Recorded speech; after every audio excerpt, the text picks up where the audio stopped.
SVC59 ఒక director ఒక స్టోరీని అయితే వెల్లడిస్తాడు. అసలు ఈ సినిమా ఎవరిది అనేటటువంటిది చాలా మంది అనుకుంటున్నారు. ఇది మన విజయ్ దేవరకొండ సినిమా. అవును, VD12 VD13 అనేటటువంటి టైటిల్ పెట్టాలి. అలా పెట్టడం వల్ల కలిసి రావట్లేదు అని చెప్పి డైరెక్ట్గా శ్రీ వెంకటేశ్వర క్రియేషన్స్ నుండి వచ్చేటటువంటి 59 సినిమా అని చెప్పి అనౌన్స్ చేసుకోవాల్సిన స్థితికి అయితే విజయ్ దేవరకొండ వచ్చిండు. ఇంకా దారుణం ఏంటంటే ఇది రిలీజ్ అయ్యి ఇప్పటికీ ఒక 20-30 మినిట్స్ అవుతుంది. మీరు ఒకసారి వెళ్ళి చూడొచ్చు. పట్టుమని ఒక 10,000 వ్యూస్ గొల్లవు 355 మట్టిగా లైక్స్ అయితే ఉన్నాయి. ఇది మరి దారుణం ఫ్రెండ్స్.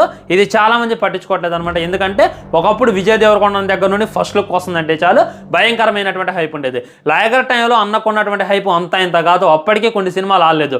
అయినా ఈ సినిమా ఇప్పుడు వస్తుందన్న కానీ ఎవరు పట్టించుకోవట్లేదు.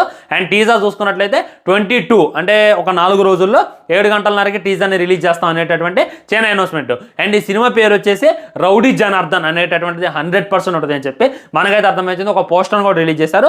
కత్తి నాదే, నెత్తురు నాదే, యుద్ధం నాతో అనేటటువంటి దాంతో రూత్లెస్గా ఉండు. ఇప్పుడు ఈ గ్లిమ్స్లో మనం జాగ్రత్తగా అబ్జర్వ్ చేసినట్లయితే చేతికి రక్తం పూసుకొని ఇలా విసురుతుండు. అంటే బ్లడ్ బాత్ సినిమా అని చెప్పి నాకైతే అనిపిస్తుంది. ఈ డైరెక్టర్ చూసుకున్నట్లయితే రాజు గారు రాణి గారు అనేటటువంటిది కిరణ్ బోరంతో ఒక సినిమా తీసిండు. ఆ సినిమా అటు ఇటుగా ఆడిందే. మరి ఇది ఎలా ఇది అనేటటువంటిది వెయిట్ చూడాలి. ఆల్రెడీ ఫుల్ వీడియో చేశా. కింద కనబడుతున్న లింక్ క్లిక్ చేయండి. ఆ వీడియో చూడండి, మీకే మంచి క్లారిటీ వస్తుంది.